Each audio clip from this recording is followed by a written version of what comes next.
Hello parents, 5 अप्रैल की news items देख लेते हैं। द हिंदू न्यूज़पेपर से ये 12 न्यूज आइटम्स पिकअप की गई है, इनको डिटेल में डिस्कस करेंगे। पहली न्यूज आइटम है UP waives farm loans worth 36,000 crore. तो ये उत्तर प्रदेश में बीजेपी गवर्नमेंट आई है योगी आदित्यनाथ के अंदर। तो ये इनका पोल प्रॉमिस था। तो इलेक्शन से पहले उन्होंने प्रॉमिस किया था कि अगर हम सरकार बनाएंगे तो फार्म लोन्स माफ किए जाएंगे। तो वो स्टेप अब लिया गया है। तो जो 1 लाख रुपीज जितने लोन्स थे जो इतने तक के, उनको अब माफ कर दिया गया है। तो ये अराउंड 30,729 करोड़ का कॉस्ट पड़ेगा स्टेट गवर्नमेंट को।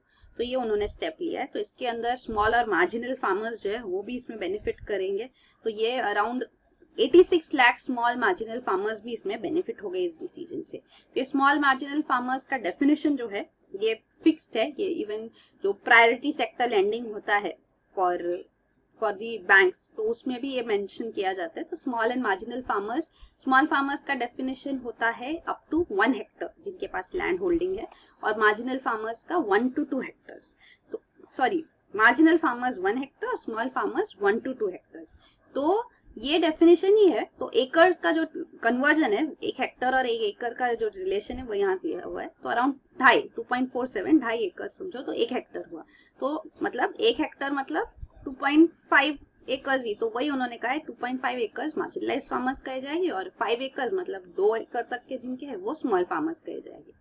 इवन और एक स्टेप जो गवर्नमेंट ने लिया है फिलहाल, वो उन्होंने कहा है कि वीट प्रोक्योरमेंट भी है, उसके लिए और सेंटर सेटअप किए जाएंगे, और मिनिमम सपोर्ट प्राइस जो होती है एमएसपी पर क्विंटल 10 रुपया ज्यादा देकर वीट प्रोक्योर किया जाएगा।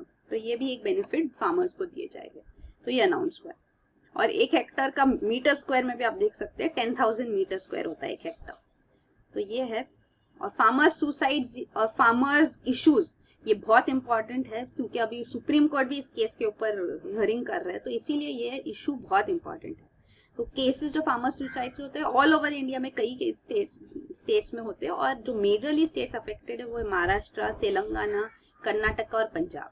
तो यहाँ पे रीजंस क्या है फार्मर सुसाइड्स के? तो वो होते हैं आउटस्टैंडिंग लोन्स, वो लोन्स चुका नहीं पाते, डेट्स उनके अक्यूमुलेट होते जाते हैं, तो पुराना लोन चुकता नहीं, और जो लोन लिया उन्होंने उसका भी बर्डन उन पे आ जाता है। लो क्रॉप यील्ड, तो क्रॉप का यील्ड भी कम हो गया है, मतलब उतना क्रॉप यील्ड नहीं देता है अब। तो यहाँ इसी क्लाइमेट चेंज की वजह से भी काफी अफेक्ट होता है, सॉइल डिटीरियरेट होती है उससे अफेक्ट होता है। पुअर प्रोक्योरमेंट रेट मतलब कि उनको जो पैसा मिलता है वो बहुत कम होता है। मिडिल मैन में भी काफी उनको नुकसान हो जाता है, वही सारा प्रॉफिट ले जाते हैं। तो प्रोक्योरमेंट रेट भी पुअर है। सक्सेसिव क्रॉप फेलियर्स भी होते हैं, तो ये भी ड्रॉट होता है, कभी कभी फ्लड्स हो जाते हैं। तो क्लाइमेट एरेटिक भी हो गया है, इरिगेशन फैसिलिटी सब जगह है नहीं, तो इस वजह से भी क्रॉप फेलियर्स भी हो जाते हैं। एक के बाद एक जब क्रॉप फेलियर्स होते हैं तो उनको और बर्डन हो जाता है। तो ये सारे रीजंस होते हैं फाइनली जो फार्मर्स सुसाइड की तरफ जाते हैं।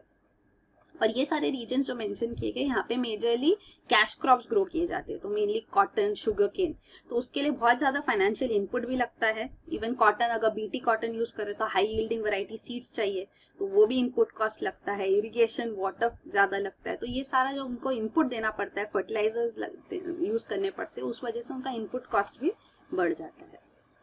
और फाइनली वो फॉर्मल लैंडिंग के लिए भी नहीं जाते, फॉर्मल बैंकिंग सिस्टम के पास भी नहीं जाते। मनी लेंडर्स जो होते, इनफॉर्मल जो लैंडिंग करते, वो मनी लेंडर्स के साथ किसे ये लोन्स लेते, तो वहाँ इंटरेस्ट रेट्स भी उनको काफी हाई पे करना होता है। तो वहाँ पे 24 to 50% तक के बीच का इंटरेस्ट रेट होता है, तो काफी हाई इंटरेस्ट रेट होता है। तो ऑफकोर्स उनके लिए बर्डन बढ़ जाता है। और ये जो इमेज है अगेन हेक्टर और एकड़ के बीच का रिलेशन बताया गया है। ये एकड़ है, 200 by 200 फीट जो होता है वो एकड़ होता है, और 300 by 300 फीट हेक्टर होता है। तो इवन स्क्वायर फीट में कैसा रिलेशन है वो अभी आप इसमें देख सकते हैं। तो ये सारा जो है कैलकुलेशन है हेक्टर और एकड़ का कन्वर्जन। फिर अगला न्यूज आइटम है Dalai llamas Arunachal visit purely religious, Rijiju. तो ये जो दलाई लामा अभी अरुणाचल प्रदेश विजिट करेंगे, तो ये चाइना इसको अपोज कर रही है, क्योंकि एक्चुअली अरुणाचल को वो चाइना का पार्ट मानते, तिब्बत का पार्ट मानते। तो चाइना का ये कहना है कि जो इंडिया चाइना की बाउंड्री है वो मैकमोहन कमीशन जो ब्रिटिशर्स ने अपॉइंट किया था उन्होंने डिसाइड की थी। जब इंडिया को इंडिपेंडेंस मिल रहा था, तो वो मैकमोहन लाइन कही जाती है। तो चाइना कहती है कि ये यूनिलैटरली डिसाइड हुआ था, तिब्बत अभी चाइना का पार्ट है, वो चाइना का ही पार्ट माना जाता है, तो चाइना का यहाँ पे कोई रोल नहीं था, इसीलिए वो ये लाइन को नहीं मानते। तो इस वजह से डिस्प्यूट है, और इंडिया चाइना बॉर्डर डिस्प्यूट के ऊपर काफी टाइम से क्लोज डोर निगोसिएशंस हो रहे, कई सालों से। तो उसका भी डेवलपमेंट्स तो हो रहे हैं, पर ये इशू कंसर्न अभी भी है, पाकिस्तान में भी है, सॉरी जम्मू एंड कश्मीर में भी है, जो LAC है, लाइन ऑफ एक्चुअल कंट्रोल, तो थोड़ा रीजन जो है अस्ताई चिन रीजन वो चाइना के कंट्रोल में है, और इवन अरुणाचल प्रदेश में वो डिस्प्यूट मानते हैं यहाँ पे। तो अब अरुणाचल प्रदेश में दलाई लामा की विजिट पे वो प्रोटेस्ट कर रहे हैं कि ये नहीं होना चाहिए, और इंडिया कह रही है नहीं, ये सिर्फ रिलीजियस विजिट है, वो बुद्धिस्ट गुम्फाज वहाँ पे विजिट करने वाले, जो बुद्धिस्ट प्लेस ऑफ लर्निंग है, तो वो उस पर्पस के लिए बुद्धिस्ट रिलीजियस विजिट है, उसमें और कोई आप एस्पेक्ट नहीं निकालो, क्योंकि दलाई लामा इज कंसिडर्ड कि वो तिब्बत के लीडर है, और तिब्बत जो है एक वहाँ सेपरेटिस्ट लीडर माने जाते हैं दलाई लामा। तो ही वो तिब्बत से यहाँ आ गए थे इंडिया में 1950s में, तो तब एक्चुअली ये यहाँ पे इंडिया आने पर उनको असाइलम भी दिया गया था फॉर्मली। तो वो धर्मशाला हिमाचल प्रदेश में रहते, तो इसीलिए यहाँ पे वो दलाई लामा की फिगर की वजह से यहाँ कॉन्फ्लिक्ट है। बट इंडिया यही मेंटेन करती है कि कई बार ये विजिट्स हो चुके हैं अरुणाचल प्रदेश में, 1983 से 2009 के बीच में 6 बार विजिट्स कर चुके हैं। तो लास्ट विजिट 2009 में भी चाइना ने प्रोटेस्ट किया था, वही अभी भी कह रहे हैं कि बायलैटरल रिलेशंस अफेक्ट हो गए इससे, पर ये इंडिया वही मेंटेन कर रहा है, रिलीजियस विजिट है, नॉट पॉलिटिकल। फिर अगला न्यूज आइटम है बायएनियल ठाकुरानी जत्रा फेस्टिवल गेट्स अंडरवे। तो बायएनियल मतलब 2 साल में एक बार होता है, तो ये ठाकुरानी बुद्धि ठाकुरानी या रीनिंग डीटी है, तो इसका ये जत्रा फेस्टिवल बहरमपुर उड़ीसा में होता है। तो ये देरा कम्युनिटी की डीटी मानी जाती है, देरा कम्युनिटी जो वीवर्स की कम्युनिटी है बहरमपुर में, तो ये वो सिल्क सिटी भी मानी जाती है बहरमपुर। तो यहाँ पे जो कल्चर एस्पेक्ट भी है, और ये जो सिल्क सिटी मानी जाती है बहरमपुर, तो रीजन नोन फॉर व्हाट, ऐसे करके भी सवाल यूपीएससी में मैच और पेयर्स में आते हैं, तो आपको पता होना चाहिए, बहरमपुर सिल्क सिटी उड़ीसा। फिर अगला न्यूज आइटम है confusion reigns on CAG audit of GST data. तो GST goods and services tax ये इंप्लीमेंट किया जाएगा फ्रॉम 1 जुलाई, एक्सपेक्टेड है, सारे बिल्स पास हो जाएंगे सेंट्रल लेजिस्लेचर स्टेट लेजिस्लेचर में। तो जीएसटी जब इंप्लीमेंट किया जाएगा तो ये single one nation one tax है, मतलब सारे स्टेट्स और सेंट्रल लेवल टैक्स सारा एक गुड्स एंड सर्विसेज टैक्स से ही कलेक्ट किया जाएगा। तो ये सारा वैल्यू एडेड टैक्स भी है, मतलब वैल्यू एडिशन पे टैक्स लगेगा, मतलब जब एक कमोडिटी पे प्रोसेसिंग होता है, तो हर स्टेज पे जो प्रोसेसिंग होता है, जैसे कॉटन से क्लॉथ बनता है, थ्रेड बनता है, क्लॉथ बनता है, शर्ट बनता है, शोरूम में जाता है, तो ये पूरा जो स्टेजेस होते हैं, तो हर स्टेज पे जो वैल्यू एडिशन होता है उस पर ही टैक्स लगेगा। तो ये सारा जो है डेटा वो उनको सबमिट करना होता है टैक्सेशन अथॉरिटीज को, ये सारे जो इंटरमीडियरीज हैं, तो इनका टैक्सेशन पे टैली भी होना चाहिए, क्योंकि टैक्स जो ऑलरेडी प्रीवियस एंटिटी ने पे कर दिया है, प्रीवियस बॉडी कंपनी ने, मैन्युफैक्चरर ने, तो वो इनको नहीं पे करना है। तो वही है, तो वो टैली होने के लिए जरूरी है कि आप क्लियर करेक्ट डेटा बताएं, क्योंकि कहीं भी आप टैक्स इवेजन करने को जाओगे, अगर कोई भी लेवल पे ये टैक्स इवेजन किया जाएगा, मतलब कि नहीं रिवील कर रहे सही, तो वो पकड़ा जाएगा, क्योंकि हर जगह टैली होना जरूरी है। तो इसीलिए इसके लिए जीएसटी डेटा के लिए पूरा एक जीएसटी नेटवर्क चाहिए, तो वो इलेक्ट्रॉनिक बैकबोन है पूरा जीएसटी का, गुड्स एंड सर्विसेज टैक्स का। तो ये nation wide electronic backbone GST network भी अब लाइव हो रहा है टेस्टिंग के लिए मई से। तो ये है, ये एक प्राइवेट एंटिटी मानी जाएगी, क्योंकि 51% प्राइवेट सेक्टर होल्डिंग है यहाँ पे, जो ये एचडीएफसी बैंक वगैरह है, जो यहाँ पे आईसीआईसीआई बैंक, वो यहाँ प्राइवेट कंपनीज है, वो यहाँ पे स्टेक होल्डर्स है। तो ये जीएसटी नेटवर्क के पास सारा डेटा रहेगा। वो कह रहे हैं हमारे पास ये डेटा फिड्यूशरी कैपेसिटी है, मतलब हम पे ट्रस्ट करके स्टेट गवर्नमेंट्स और सेंट्रल गवर्नमेंट ने हमको ये डेटा दिया है, तो हम ये डायरेक्टली कैग को नहीं दे सकते।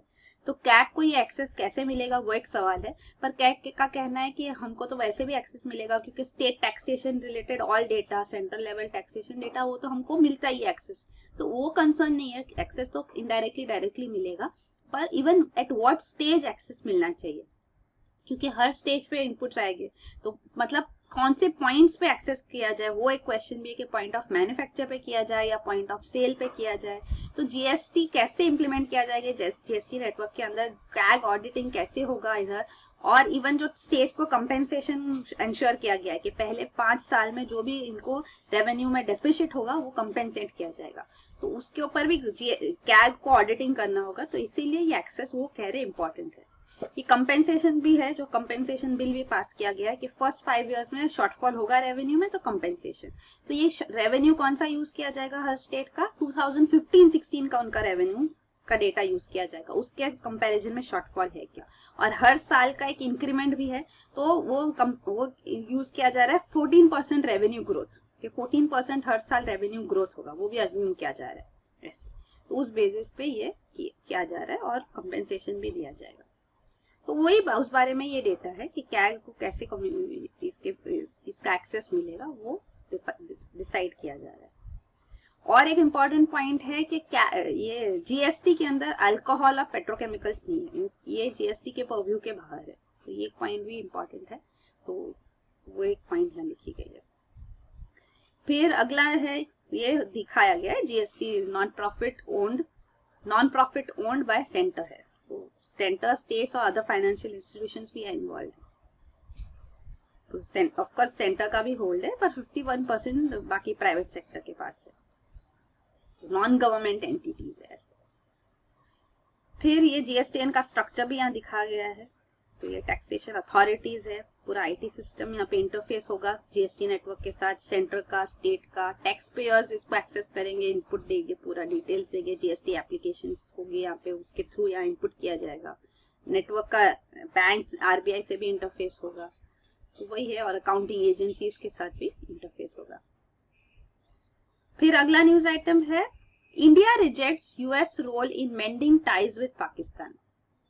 तो यूएस प्रेसिडेंट डोनाल्ड ट्रंप कह रहे हैं कि वो एक प्रोएक्टिव रोल प्ले करना चाहते हैं, एक्टिवली इन्वॉल्व होना चाहते हैं इंडिया पाकिस्तान डिस्प्यूट को रिजॉल्व करने में, पर इंडिया का ये मानना है कि नहीं, ये बायलैटरल टाइज है, बायलैटरल डिस्प्यूट है, हम आपस में ही सॉल्व करेंगे, थर्ड पार्टी इंटरवेंशन हम नहीं चाहते हैं। और ये जो है, हम ये अग्री करते हैं कि टेररिज्म के अगेंस्ट फाइट करने में हमको असिस्टेंस चाहिए, वो ऑफकोर्स वहाँ पे कॉपरेशन वेलकम है। तो पाकिस्तान से टेररिज्म जो एमिनेट हो रहा है उसको काउंटर करने के लिए यूएस ने वैसे भी रोल प्ले किया है कि पाकिस्तान के ऊपर भी वो प्रेशर डालते हैं और इंडिया के ऊपर भी वो इन्फ्लुएंस करने की कोशिश करते हैं कि वो पाकिस्तान से नॉर्मलाइज करे टाइज। तो बराक ओबामा रेजिम के टाइम पे भी ये इनिशिएटिव्स थे, वो अफगानिस्तान वॉर के अंदर, अफगानिस्तान के पूरे क्राइसिस में इंडिया और पाकिस्तान का रोल सिग्निफिकेंट माना गया था, तो इसीलिए यूएस तभी भी इन्वॉल्व थी, पाकिस्तान के ऊपर भी वो इन्फ्लुएंस करती है कि टेररिज्म को काउंटर करे वो। तो वही पर्सपेक्टिव से पूरा स्टेप्स लिए गए, अब प्रोएक्टिवली करने के लिए डोनाल्ड ट्रंप बात कर रहे हैं, पर इंडिया इसको रिजेक्ट कर रहा है। फिर अगला न्यूज आइटम है, ढाका टू ऑनर 1971 हीरोज। तो जो इंडिया पाकिस्तान 1971 वॉर थी वो बांग्लादेश लिबरेशन वॉर थी, तो वही वॉर थी जिसमें ईस्ट पाकिस्तान लिबरेट हुआ था और बांग्लादेश एक नई कंट्री बनी थी। तो इस वॉर में इंडियन सोल्जर्स की भी जाने गई थी, उन्होंने फाइट किया था, 1661 इंडियन सोल्जर्स जो यहाँ पे सैक्रिफाइस किए उन्होंने अपनी लाइफ बांग्लादेश के इंडिपेंडेंस के लिए, तो उनको ऑनर किया जाएगा जब prime minister of Bangladesh Sheikh Hasina ये इंडिया आएगी। अब तो ये अप्रैल 7 में 3 डे विजिट होगा, तो तभी एक्सपेक्टेड है। तो ये फर्स्ट विजिट होगा बांग्लादेश प्राइम मिनिस्टर का इंडिया में आफ्टर 7 इयर्स। तो काफी सारे इश्यूज पे बायलैटरल डिस्कशंस हो गए, एमओयू साइन हो गए, तो ऑफकोर्स हम वो सब डिटेल में तब डिस्कस करेंगे। फिर अगला न्यूज आइटम है, German focus on Indian ocean. तो अब इंडिया और जर्मन एनवॉइस, तो जर्मन के जो फॉरेन रिप्रेजेंटेटिव्स है, एनवॉइस है, वो जो ये कंट्रीज में और इंडियन ओशन रिम कंट्रीज में जो है, तो इंडिया, श्रीलंका और बाकी जो इंडियन ओशन में कंट्रीज है, वो सारे एनवॉइस, और इवन यूएस चाइना में जो जर्मन एनवॉइस है, वो सारों की मीटिंग हुई to discuss on Indian Ocean region.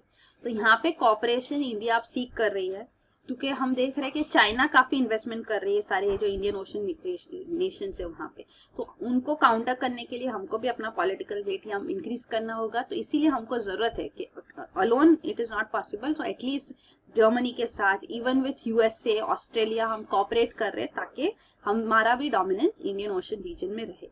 तो वही यहाँ पे निगोसिएशंस उस बारे में की गई कि कैसे कॉपरेट किया जा सकता है, यहाँ पे कैसे वर्क किया जा सकता है। तो it's a rule based regime, freedom of navigation on high seas, वो सब रूल्स को, इंटरनेशनल पॉलिसीज को हम अपहोल्ड करके यहाँ पे स्टेबिलिटी लाने के लिए स्टेप्स लेंगे, वो पॉइंट की गई है।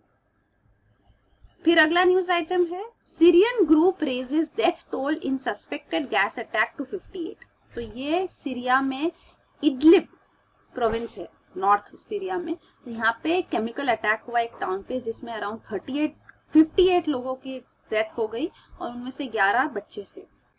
तो ये थर्ड केमिकल अटैक था पिछले एक हफ्ते में सीरिया में। और सीरियन अपोजिशन कह रही है कि ये एयर स्ट्राइक्स या तो सीरियन गवर्नमेंट के ने किया है या रशियन वॉरप्लेन्स ने किया है, तो वो उनको अक्यूज कर रहे हैं। पर सीरियन गवर्नमेंट, बशर अल असद गवर्नमेंट कह रही कि नहीं, हमारा रोल नहीं है इसमें। तो वो भी क्लैरिटी नहीं है कि किसने किया। Even Islamic state chemical attacks भी सीरिया में हो चुके हैं। और ये अभी फिलहाल जो अटैक हुआ उसमें केमिकल सस्पेक्टेड जो है वो है सारिन। तो ये सारिन केमिकल भी क्या हम देखेंगे। तो पहले भी 2013 में जो सीरिया में अटैक हुआ था, अगस्त 2013 में, दमस्कस कैपिटल जो है सीरिया का, उसका सबब एक गांव था, वहां पर जो अटैक हुआ था वो यूएन कहती है that was the worst chemical attack as such. उसमें हंड्रेड्स ऑफ सिविलियंस की डेथ हो गई थी। तो ये केमिकल अटैक्स के बारे में है। केमिकल वेपन्स यूज किए जाते हैं, मतलब क्लोरीन, मस्टर्ड गैस, ये यूज किया गया है पहले। क्लोरीन सीरियन रेजिम ने यूज किया है पहले, और मस्टर्ड गैस जो है वो इस्लामिक स्टेट ग्रुप ने यहाँ पे सीरिया में यूज किया है। तो ये केमिकल अटैक्स जो हिस्ट्री भी है, तो फर्स्ट वर्ल्ड वॉर के टाइम पे जर्मन नाजीज के टाइम पे इवन सारिन जो है वो नाजी साइंटिस्ट ने ही डेवलप किया था, सारिन करके जो गैस है। तो क्लोरीन गैस यूज किया गया था, फॉस्जीन, मस्टर्ड गैस सीरिया में जब हमने देखा 2013 में यूज किया गया। इवन ईरान इराक वॉर में यूज किया गया था, और एक अटैक इवन जापान में हुआ था सारिन का। तो ये सारिन जो है ये पॉइजनस या तो लिक्विड या गैशियस फॉर्म में होगा। तो ये सेकेंड वर्ल्ड वॉर से पहले यहाँ पे नाजी साइंटिस्ट ने डेवलप किया था। तो ये कलरलेस, ओडरलेस होता है, पर it is 26 times more deadly than cyanide gas also. एक छोटा सा ड्रॉपलेट भी ह्यूमंस की डेथ का कारण बन सकता है। तो of course it is band, internationally band है। केमिकल वेपन्स कन्वेंशन है इंटरनेशनली, तो जो 1993 में ये उन्होंने बैन किया है। Production, storage, trade, use of chemical weapons completely band है। तो ये कन्वेंशन के अंदर ये प्रोविजन है। इवन इनको 2013 में नोबेल पीस प्राइज भी दिया गया था इस केमिकल वेपन्स कन्वेंशन को, जो organisation for prohibition of chemical weapons oversee करती है इस कन्वेंशन को। फिर अगला न्यूज आइटम है, NASSCOM sees little impact of H1B norms. तो नास्कॉम जो इंडिया की सॉफ्टवेयर लॉबी है, तो उन्होंने कहा है कि जो H1B वीजा नॉर्म्स जो यूएस में रिवाइज हुए, तो अभी वहां पे जो सैलरी होती है H1B वीजा के लिए एलिजिबल सैलरी, वो इंक्रीज कर दी गई है। तो वो हायर लेवल प्रोफेशनल्स ही आए H1B वीजा पे, वो यूएस चाहती है। तो नास्कॉम भी कह रही है कि हम भी वही हायर लेवल प्रोफेशनल्स ही ये साल जा रहे हैं। तो वो इंडियन आईटी कंपनीज जो है वहाँ ये H1B वीजा वो यूज करती है, पर अब वो अपना भी डिपेंडेंस इस पे कम कर रही है। वो भी एम्प्लॉयमेंट बाकी ओवरसीज सब्सिडियरीज से भी कर रही है रिक्रूटमेंट, तो वहां से ज्यादा रिक्रूटमेंट हो रहा है। तो उनको ऑफकोर्स कॉस्टली पड़ता है, पर फिर वो प्राइसेस हाई ज्यादा क्लाइंट से लेगी। तो ये पॉइंट रेस की गई है। तो इससे H1B वीजा नॉर्म से इतना इम्पैक्ट नहीं होगा इंडियन आईटी कंपनी पे। हालांकि इंडियन आईटी सेक्टर का जो एक्सपोर्ट रेवेन्यू है, 60% से ज्यादा एक्सपोर्ट रेवेन्यू उनका यूएस से आता है। तो इम्पोर्टेंट रोल यूएस प्ले करती है। पर इवन यूएसए के लिए ये इम्पोर्टेंट है, क्योंकि यूएस में जो स्टेम ग्रेजुएट्स है, science, technology, engineering and mathematics, तो ये ग्रेजुएट्स का डेफिसिट है। इसीलिए उनको जरूरत पड़ती है कि वो यहाँ से आउटसोर्स करे इंडिया से और बाकी डेवलपिंग कंट्रीज से, और ये जॉब्स फिर वहां पे जाते हैं। तो इसीलिए H1B वीजा भी कॉम्प्लीमेंट्री है, वहां पे उनको भी जरूरत है, और Indians are also ready to work. फिर अगला न्यूज आइटम है, Brexit shadow, India vows to deepen ties. तो इंडियन फाइनेंस मिनिस्टर और यूके के chancellor of the exchequer, finance counterpart, उनकी मीटिंग हुई। तो इस मीटिंग में जॉइंट स्टेटमेंट दिया गया कि दोनों कंट्रीज ने कहा कि हम अपना इकोनॉमिक कोऑपरेशन स्ट्रेंथन करेंगे, क्रॉस बॉर्डर टैक्स इवेजन और अवॉइडेंस पे वर्क करेंगे। तो ब्रेक्जिट के बाद इंडिया यूके रिलेशन स्ट्रांग रहेंगे, ये कमिटमेंट आया है।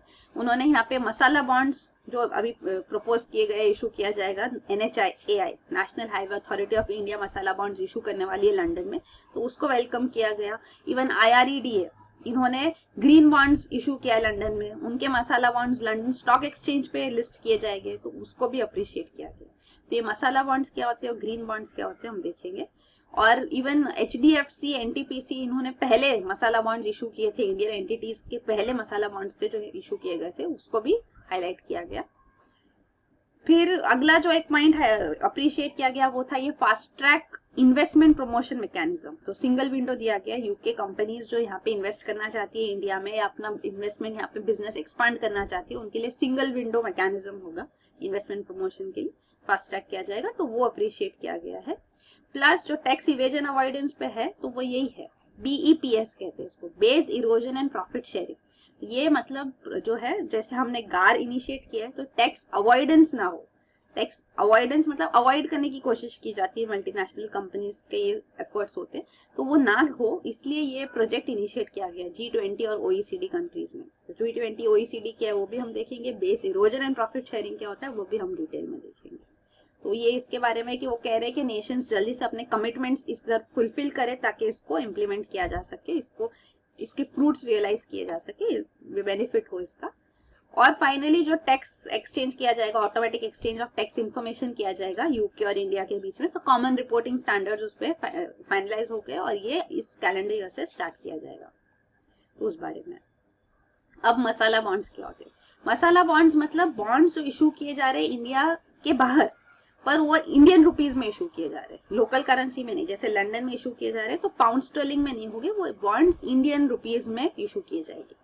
तो वो इसका बेनिफिट ये होता है कि जो इन्वेस्टर होते हैं अगर एक्सचेंज रेट में कुछ फर्क आया तो उनको वो बेयर करना पड़ेगा।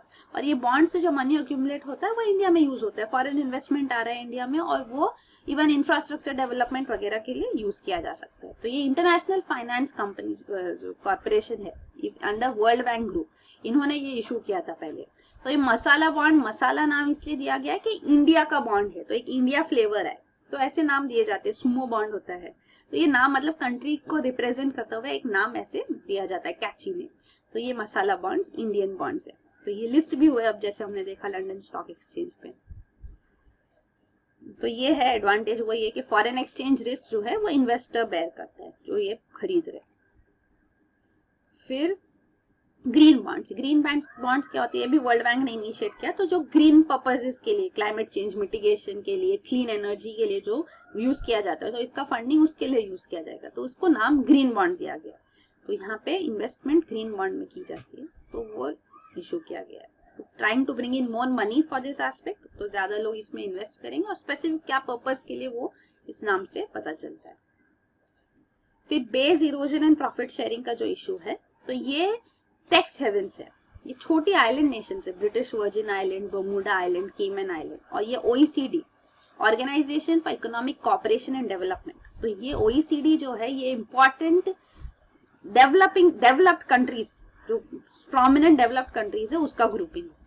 तो यहाँ पे ये दिखाया गया है कि ये जो ब्लू डॉट है, ब्लू सर्कल है, वो है फॉरेन डायरेक्ट इन्वेस्टमेंट जो आ रहा है, FDI आ रहा है, और जो येलो सर्कल है वो है GDP। तो कंट्री का GDP इतना है और जो FDI आ रहा है वो इतना है, इतना परसेंट ऑफ GDP FDI है, 86,000 to 97%। बर्मुडा आइलैंड का भी दिखाया गया है, तो GDP इतना है पर FDI इतना आ रहा है। और जो OECD countries on an average उनका GDP जितना है, फॉरेन डायरेक्ट इन्वेस्टमेंट जो आ रहा है FDI 36% होता है उसका। तो यहाँ पे वही है, ऐसा क्यों है कि पैसा यहाँ क्यों जा रहा है? तो ये टैक्स हेवन्स है। तो वही यहाँ पे इसलिए बेस इरोजन और प्रॉफिट शेयरिंग होता है। मतलब कि बेस इरोजन मतलब आप अपना बेस शिफ्ट कर देते हैं, कंपनीज अपना बेस शिफ्ट कर देती है, रेसिडेंशियल स्टेटस चेंज कर देती है, तो उस वजह से वहां पे उनको टैक्स उस जगह में भरना होता है जहाँ पे वो अभी बेस शिफ्ट कर रही है। तो वो टैक्स हेवन्स हो गए तो उनको टैक्स बेनिफिट हो जाएगा उधर। तो ये जो ओरिजिनल कंपनी है जहाँ पे ये फंक्शन कर रहे हैं उनको नुकसान होता है। तो ये बेस इरोजन का इशू है। और प्रॉफिट शेयरिंग मतलब वो अपनी एंटिटी एक बना देते हैं कि ये कंट्री में हमारी एंटिटी है, उनको फिर ये शेयर्स वो ट्रांसफर करते हैं और या तो लोन्स देते हैं और इंटरेस्ट वो कहते हैं बहुत हाई है, तो सारा पैसा वहां ट्रांसफर होता है और एक्चुअली जो मनी यहीं पे होना चाहिए वो वहां चला जाता है, वहां पे उनको टैक्स ज्यूरिसडिक्शन के बाहर चला गया। तो प्रॉफिट शेयर करते, ऐसे सब लिंकेजेस करके वो टैक्स अवॉइड करते हैं। तो वो टैक्स अवॉइडेंस ना हो, जैसे हमने गार लाया जनरल एंटी अवॉइडेंस रूल्स जो 1 अप्रैल से अब इम्प्लीमेंट हुआ इंडिया में भी, तो वैसे ही इंटरनेशनली भी ये स्टेप्स लिए जा रहे हैं कि बेस इरोजन और प्रॉफिट शेयरिंग को काउंटर कैसे किया जाए, तो उस बारे में है। और ये OECD कंट्रीज है, तो आप देख सकते हैं सारे डेवलप्ड कंट्रीज जो यूरोप के, USA, Canada, Australia, south Korea, Japan यहाँ पे मेंबर्स है। और G20 जो कंट्रीज है, G20 मतलब मेजर इकोनॉमीज, तो 20 मेजर इकोनॉमीज है, यहाँ पे EU रिप्रेजेंटेड है और EU के मेंबर्स भी थोड़े इंडिविजुअली भी रिप्रेजेंटेड है। तो यहाँ पे सारे नेशंस का है, आप देख सकते हैं important nations from South America, even Africa, central West Asia, India, China, सारे, रशिया, सब मेंबर्स है यहाँ पे G20। फिर अगला न्यूज आइटम है tree dwelling crab species found in Kerala.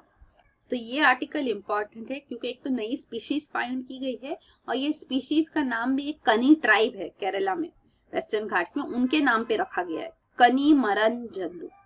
तो ये जो क्रैब स्पीशीज है ये इसकी लंबे लंबी टांगे हैं और ये आर्बोरियल मतलब जो ट्री में एफकाइन रिपोर्ट है कि ऐसा आर्बोरियल क्रैब रिपोर्ट किया गया। तो इसको डिटेक्ट करने में भी ये कनी ट्राइब ने ही हेल्प किया था, इन्होंने रिपोर्ट किया था कि इन्होंने ऐसा लॉन्ग लेग ट्री क्रैब देखा है। तो फिर इनको कैप्चर किया गया, ट्री क्रैब को स्टडी किया गया और अब रिसर्चर्स ने इसको एक्नॉलेज किया और ये नाम दिया गया कनी मरन जंतु। तो ये western Ghats anyway biodiversity hotspot है, तो ये न्यू स्पीशीज क्रैब स्पीशीज यहाँ पे डिस्कवर की गई। तो फिर अगला न्यूज आइटम है the last one, diabetes, high blood pressure are risk factors for chronic kidney diseases. तो ये क्रॉनिक किडनी डिजीज जो होती है वो इंडिया में काफी ज्यादा पॉपुलेशन इससे अफेक्टेड है, 17% अर्बन इससे अफेक्ट है। और ये मेजर इसका रीजन जो है वो दो मेन रीजन पाए गए हैं, डायबिटीज और हाई ब्लड प्रेशर। तो ये दो रीजन से इवन एक स्टडी की गई कि ओबिसिटी जो बॉडी हाई लेवल BMI होता है, बॉडी मास इंडेक्स, उस वजह से भी CKD होता है, क्रॉनिक किडनी डिजीज। तो इसमें एक urine test, simple urine test से पता किया जा सकता है कि क्या प्रोटीन, ये एल्ब्यूमिन प्रोटीन डिटेक्ट किया जाता है, हेल्दी नहीं है। तो ये रूटीनली एल्ब्यूमिन डिटेक्ट नहीं होना चाहिए यूरिन में। और ऑप्टिमल किडनी हेल्थ के लिए ऑफकोर्स जो जरूरी है वो है फ्लूइड इंटेक, तो ज्यादा से ज्यादा हाइड्रेटेड रहना जरूरी है। और ये सारा जो सोडियम, यूरिया, टॉक्सिन्स होती है बॉडी में वो क्लीन हो जाते हैं, किडनी ये क्लियर कर देते हैं। तो फ्लूइड्स लेना बहुत जरूरी है इसके लिए। तो ये फाइंड आउट किया गया है अबाउट क्रॉनिक किडनी डिजीज। तो ये एक नया कंसर्न जो है उस बारे में डिटेल है। तो यही है न्यूज आइटम्स। Thank you.